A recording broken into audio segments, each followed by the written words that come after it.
Assalamualaikum warahmatullahi wabarakatuh. Selamat pagi anak-anakku semua.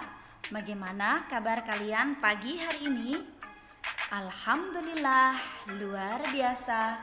Pasti bisa. Allahu Akbar. Nah, anak-anakku semua, kelas 6A, 6B, dan 6C bertemu lagi dengan Ibu dalam pembelajaran tematik. Kali ini kita belajar di tema 6A, yaitu tentang selamatkan makhluk hidup. Subtema 1, pembelajaran 1, dengan pembahasan mata pelajaran ilmu pengetahuan alam. Nah, sebelum kita mulai pembelajaran kita pada pagi hari ini, yuk kita berdoa dulu bersama-sama dengan membaca basmalah dan doa sebelum belajar. Bismillahirrahmanirrahim. Rabbi zidni ilman warzuqni fahman. Semoga pembelajaran kita pada pagi hari ini akan diberikan kemudahan dan kelancaran oleh Allah Subhanahu wa taala. Nah, baiklah anak-anakku semua. Tujuan pembelajaran kita pada pagi hari ini yaitu yang pertama, kalian mampu menjelaskan pengertian perkembangbiakan pada tumbuhan. Kemudian dapat mengidentifikasi cara perkembangan generatif. Kemudian dapat membedakan perkembangbiakan secara generatif dan vegetatif pada tumbuhan. Kemudian yang keempat, dapat memahami jenis-jenis dari penyerbukan. Dan yang kelima, mengidentifikasi bagian-bagian dari bunga. Nah, yuk kita simak materi subtema 1 tumbuhan sahabatku dengan baik ya.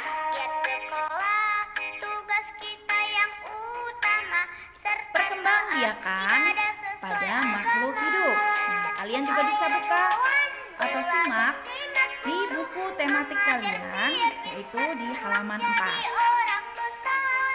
Apa yang dimaksud dengan perkembangbiakan? Perkembangbiakan adalah kemampuan makhluk hidup untuk menghasilkan individu baru. Tujuan makhluk hidup berkembang biak itu pertama, menghasilkan keturunan. Kedua, melestarikan jenisnya. Dan yang ketiga, agar tidak punah. Nah, itu adalah tujuan makhluk hidup berkembang biak. Jenis-jenis makhluk hidup itu ada manusia, ada hewan, ada tumbuhan. Nah, sekarang kita akan membahas tentang perkembangbiakan tumbuhan.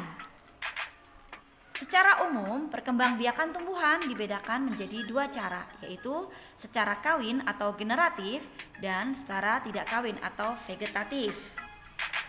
Kita bahas satu persatu ya. Nah, berikut adalah perbedaan perkembangbiakan secara generatif dan vegetatif. Secara generatif, terjadinya peleburan sel kelamin jantan dan sel kelamin betina atau secara kawin. Kemudian secara vegetatif tidak terjadi peleburan sel kelamin jantan dan sel kelamin betina. Kemudian yang kedua, ciri-cirinya memerlukan dua individu. Kemudian yang vegetatif bisa dengan satu individu. Kemudian yang ketiga, sifat percampuran antara kedua induk. Kemudian yang vegetatif sifatnya sama dengan induknya. Nah, ini adalah perbedaan perkembangan secara generatif dan vegetatif. Kita bahas perkembangbiakan pada tumbuhan secara generatif.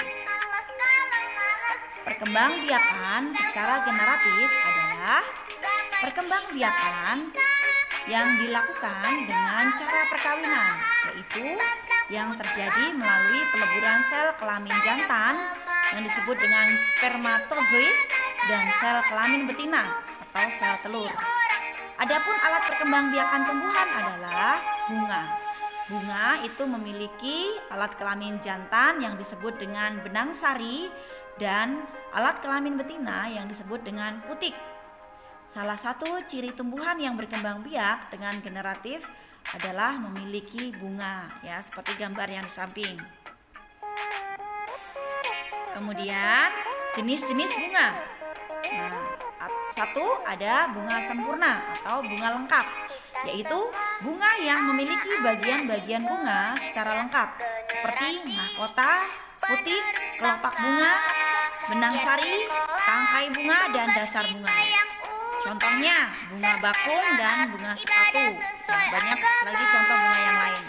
Kemudian yang kedua, bunga tidak sempurna, yaitu bunga yang hanya memiliki sebagian dari bunga, seperti mahkota, putik, kelopak bunga, dan benang sari. Contohnya bunga kamboja dan bunga kelapa. Nah, ini adalah bagian-bagian dari bunga. Nah, ada mahkota bunga, kemudian ada kepala sari atau kepala putih, kepala sari ya, kemudian ada benang sari, kemudian ada kepala putih, ada tangkai putih, kemudian ada kelopak, ada bakal biji, dasar bunga, dan tangkai bunga. Silahkan disimak baik-baik ya. Ada juga di buku tematik kalian di halaman 5. Kemudian selanjutnya, perkembangbiakan generatif pada tumbuhan itu diawali dengan adanya penyerbukan. Penyerbukan adalah peristiwa jatuhnya atau melekatnya serbuk sari ke kepala putik. Penyerbukan ada 4 macam, yaitu penyerbukan sendiri, penyerbukan dalam satu bunga, kemudian penyerbukan tetangga, penyerbukan antar bunga dalam satu tumbuhan, kemudian penyerbukan silang, penyerbukan antar bunga tetapi masih satu jenis, dan yang terakhir penyerbukan bastar, yaitu penyerbukan antar tumbuhan yang berbeda varietasnya. Nah, ini lebah itu membantu penyerbukan dari bunga.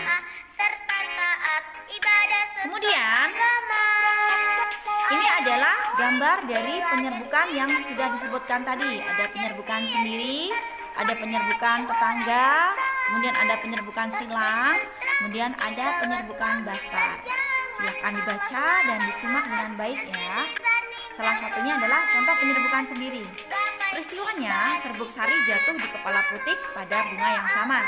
Kemudian penyerbukan tetangga, serbuk sari jatuh di kepala putik pada bunga yang masih satu tumbuhan, yaitu tetangganya sebelahnya. Kemudian penyerbukan silang, serbuk sari jatuh di kepala putik pada bunga lain yang sejenis tapi berbeda tumbuhan. Kemudian penyerbukan bastar, serbuk sari jatuh di kepala putik pada bunga yang berasal dari tumbuhan yang berbeda varietasnya atau jenisnya.